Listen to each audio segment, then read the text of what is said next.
મધ્ય અને દક્ષિણ ગુજરાતમાં કેટલાક જિલ્લામાં માવઠાનો માર, વરસાદથી વેપારીઓની ઉતરાણ બગડી, ખેડૂતો પણ ચિંતિત.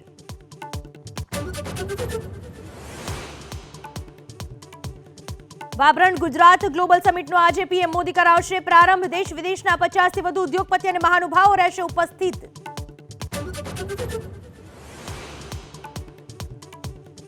રાજકોટના જસદણમાં સરકારી શાળાઓમાં બીજા સત્રના 2 મહિના બાદ પણ વિદ્યાર્થીઓને નથી મળ્યા પુસ્તક. ધોરણ 6 થી 8ના વિદ્યાર્થીઓના ભવિષ્ય પર સવાલ.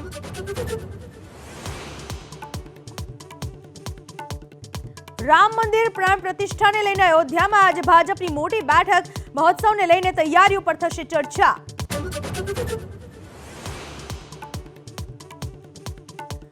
દિલ્હી સહિત ઉત્તર ભારતના કેટલાક રાજ્યોમાં ગાઢ ધુમ્મસ સાથે કાતિલ ઠંડી, તો મુંબઈના કેટલાક વિસ્તારોમાં વરસાદ.